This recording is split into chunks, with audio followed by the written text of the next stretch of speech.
স্বপ্নটার কথা বলেছেন, আশা করি সেই স্বপ্নটা পূরণ হয়ে যাবে। এরপর আমি আমন্ত্রণ জানাচ্ছি আমাদের বিশেষ অতিথি ডক্টর সৌমিত্র শেখরকে তার কিছু অনুভূতি প্রকাশ করার জন্য। তবে সৌমিত্র শেখর সম্পর্কে আমি একটা লাইন বলতে চাই। সৌমিত্র শেখর তিনি মাননীয় জাতীয় কবি নজরুল ইসলাম বিশ্ববিদ্যালয়, তিনি চট্টগ্রাম বিশ্ববিদ্যালয় এবং ঢাকা বিশ্ববিদ্যালয়ের বাংলা বিভাগের প্রভাষক ছিলেন। সেই সাথে তিনি ঢাকা বিশ্ববিদ্যালয়ের নজরুল গবেষণা কেন্দ্রের পরিচালক ও নজরুল অধ্যাপক হিসেবে কর্মরত ছিলেন। ডক্টর সৌমিত্র শেখরের কিছু প্রকাশনার কথা না বললেই নয়, যেমন ভাষার প্রাণ, ভাষার বিনোদন, শিক্ষার ধারা, বৈজ্ঞানিক, এরকম কিছু অসাধারণ বই তিনি আমাদেরকে উপহার দিয়েছেন। আমি এখন অনুরোধ করছি ডক্টর সৌমিত্র শেখরকে আমাদের আয়োজনের উদ্দেশ্যে কিছু বলার।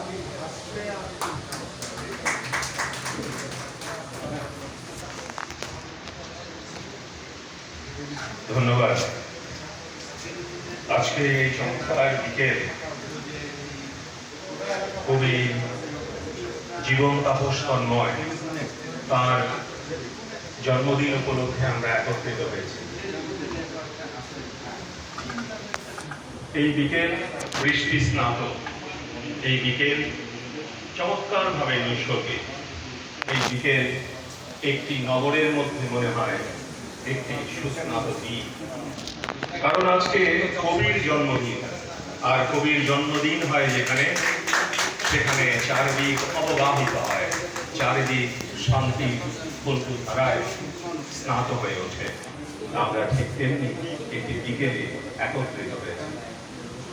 যদিও আমাদের মনোযোগ নানা দিকে আমি ঠিক বুঝতে পারছি, কিন্তু তারপরেও যে ঘনঘটায় আমরা একত্রিত হয়েছি, এটি মূলত আমাদের শুদ্ধতার কবি, আমার অত্যন্ত প্রিয় কবি, আমার অগ্রজ মানুষ, যাকে আমি খুব করে শ্রদ্ধা করি, কবি অসীম সাহা, তাঁর আহ্বানে এবং কবি জীবন তাপস তন্ময়ের গানে আমি আজকের এই সভার সভাপতি হিসেবে তাকে প্রথমেই সম্বোধিত করছি।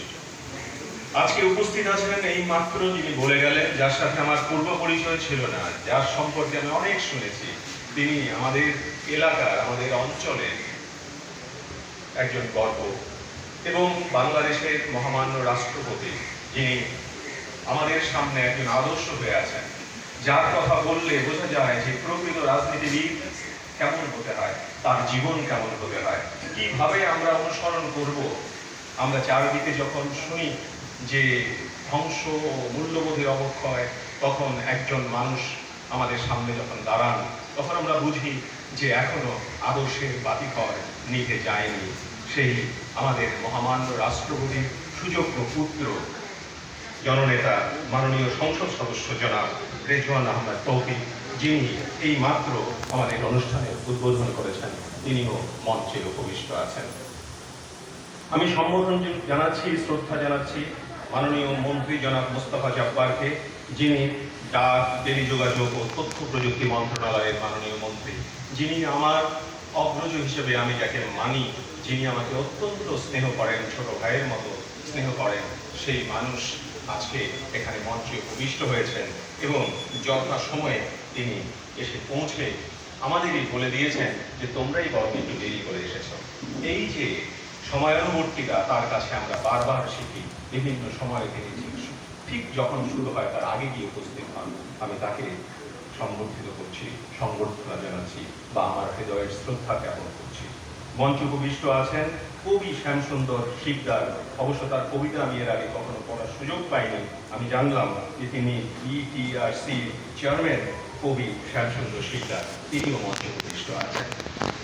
সব মিলিয়ে অভ্যাগত সুধীমণ্ডলী এবং কবিকুল, আমি দেখছি আমার প্রিয় কবিদের মধ্যে কেউ কেউ এখানে আছেন। আমি খুবই সৌভাগ্যবান যে আজকে কবি জীবন তাপস তন্ময়ের এই জন্মদিন উপলক্ষে আমি কিছু বলবার সুযোগ পেয়েছি।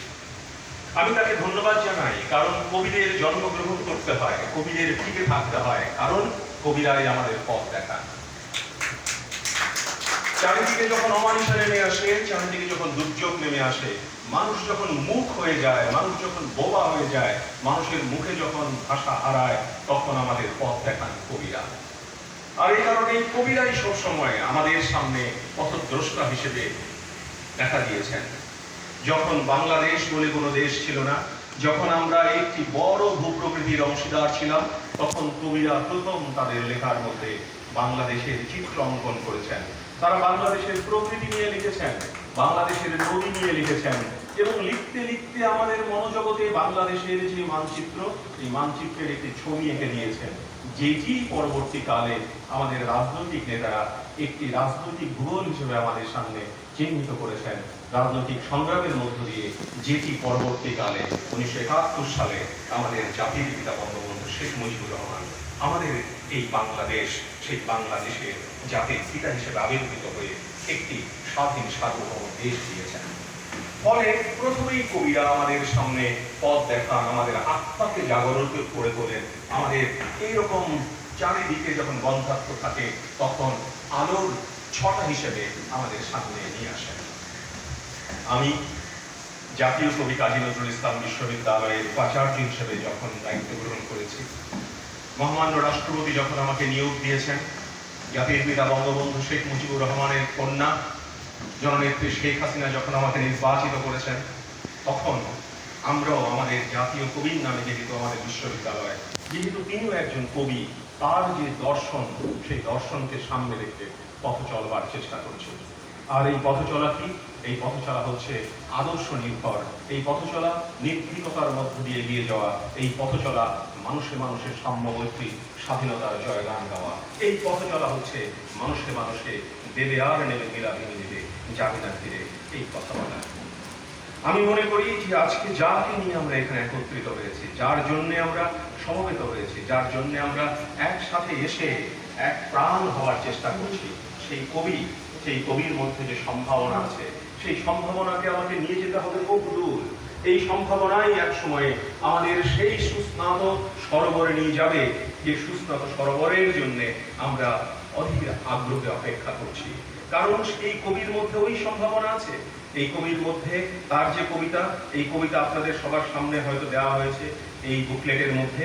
সেখানে যে কবিতাগুলো আছে, সেই কবিতার মধ্যে দেখা যায় কাব্যদূতির ছটা, সেই কবিতার মধ্যে দেখা যায় মহৎপ্রাণ হবার আগ্রহ, সেই কবিতার মধ্যে দেখা যায় অনেকের সাথে মিলবার যে ইচ্ছে, সেই ইচ্ছে ব্যঞ্জনা। এই কবি যখন বলেন যে জালে আটকা পড়ে না মাছ, আটকা পড়ে নদী, ভেবে দেখুন নাকি মেটাফর তিনি ব্যবহার করেছেন। আমরা তো সাধারণত জানি যে জালে মাছই আটকা পড়ে, কিন্তু এই কবি বলছেন তার মেটাফরিক দৃষ্টিভঙ্গি থেকে যে জালে আটকা পড়ে না মাছ, আটকা পড়ে নদী, মাছের পেটে বড় হয়ে ওঠে মাছ, আকাশ বেড়ে ওঠে রাত। এবং শুধু একটি কবিতায় নয়, এরকম একাধিক কবিতার মধ্যে তার মেটাফরিক যে ব্যবহার, সে ব্যবহার আছে। তিনি বলছেন বাতাসে উঠছে দুপুর। দুপুর কি বাতাসে ওড়ে? উঠছে। কবির দৃষ্টিতে বাতাসে উঠছে দুপুর, বেহুলা বেহাগ রাগে উঠছে বীরাঙ্গনার শাড়ি। তখন বোঝা যায় যে বাংলাদেশের যে ইচ্ছে, বাংলাদেশ কিভাবে গড়ে উঠেছে, বাংলাদেশের পেছনে যে বহু মানুষের রক্ত, বহু মানুষের সম্ভ্রম, সেই রক্ত আর সম্ভ্রম মিশেই আমাদের যে পতাকা, সেই পতাকা আমরা দেখতে পাই। তাই আমাদের পতাকার সঙ্গে যখন অন্য কোনো পতাকা জুড়ে দেওয়ার চেষ্টা করা হয়, তখন আর কোনো জায়গা থেকে না হলেও কবিদের থেকে প্রথম এর প্রতিবাদ ধ্বনিত হয়, এবং এই প্রতিবাদের পরিপ্রেক্ষিতে পরবর্তীকালে কিন্তু তাদের সেই পতাকা আবার নামিয়ে ফেলতে হয়। যে বাংলাদেশের পতাকা অনেক রক্তে কেনা পতাকা, এই পতাকার সাথে অন্য কোনো পতাকা জুড়ে দেয়া যাবে না।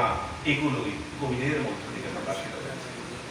কবি বলছেন, কি পার্সোনিফিকেশন করছেন, তিনি বলছেন আকাশের মন ভালো নেই, আজ বৃষ্টি হবে। হয়েছে তো, আজ বৃষ্টি হবে, চোখের সবুজ পাতায় সোনালী স্বপ্ন বৃষ্টি হয়ে ঝরবে। ও নীলিমা, তোমার আন্তরিক অবহেলায় স্বপ্নীল আকাশ, আমি ঝরা পাতার মেঘলা বিষাদে রোদ্দুরের পথে পায়ের পাতা নিয়ে হাঁটব। কি অসাধারণ ব্যঞ্জনায় এই কবিতা তিনি লিখছেন। আমি মনে করি যে কবি জীবন তাপস তন্ময়, তার যে তন্ময়তা, এই তন্ময়তায় আমাদের আরো ভরিয়ে তুলুন। তিনি দীর্ঘদিন কবিতা লিখুন, এবং কিছুক্ষণ আগে যেমন আমরা শুনছিলাম জনাব রেজওয়ান আহমেদ তৌফিক বলছিলেন যে তিনি ঘাঁটি বাংলার মানুষ, সেই হাওর থেকে উঠে আসা মানুষ, সেই হাওরের যে বিশালতা, এই বিশালতা তিনি প্রাণে ধারণ করুন, এই বিশালতা তিনি তার লেখনীতে ধারণ করুন, এবং এই বিশালতা দিয়ে আমাদের অবগাহিত করুন। আমরাও তার মতো করে বলতে চাই যে হ্যাঁ, বাংলাদেশ সেই বাংলাদেশ, যে বাংলাদেশে সাম্য মৈত্রী স্বাধীনতা গণতন্ত্র ধর্মনিরপেক্ষতা থাকবে এবং সেই জন্যেই আমরা আজ অবধি একসাথে আছি এবং শেষ পর্যন্ত থাকবো। জাতির পিতার বাংলাদেশ, এই বাংলাদেশ অক্ষুণ্ণ আমরা রাখবো। আজকে আমি কবি জীবন তাপসকে আবার শুভেচ্ছা জানাই তার জন্মদিনে এবং বলি তিনি দীর্ঘায়ু লাভ করুন, তিনি লিখে যান। আমাকে বলবার সুযোগ আপনারা দিয়েছেন, আমার অনেকক্ষণ ধরে শুনেছেন, আমি আপনাদের কাছে কৃতজ্ঞতা প্রকাশ করি। আমাকে যেতে হবে ত্রিশালে, আমি এখন ত্রিশালে থাকি। আমাকে যখন দায়িত্ব দেওয়া হয়েছে, মহামান্য রাষ্ট্রপতি যখন আমাকে দায়িত্ব দিয়েছেন, আমি চিন্তা করে নিয়েছি যে আমাকে ত্রিশালে আমি থাকবো। অনেকে ঢাকা থেকে গিয়ে কাজ করেন, নিশ্চয়ই আমি সেটাও করতে পারতাম, কিন্তু সেই কাজটি আমি করি না। আমি ত্রিশালে অবস্থান করি এবং ত্রিশালে অবস্থান করেই আমার মূল কাজগুলো করি। আমি সেই সিদ্ধান্ত নিয়েই সেখানে গেছি, যে কারণে আমাকে যেতে হবে ওইখানে। আপনারা বোঝেন যে পথে সময়ের দূরত্বটা অনেক বেশি, স্থানের দূরত্ব যত না, সময়ের দূরত্ব একটু বেশি। এই কারণে আমাকে যেতে হবে, আমি মার্জনা ভিক্ষা করছি। এই কথা বলে আমার বক্তব্য শেষ করে আপনাদের অনেক অনেক ধন্যবাদ জানিয়ে আমি বক্তব্য শেষ করলাম। জয় বাংলা, জয় বঙ্গবন্ধু, বাংলাদেশ।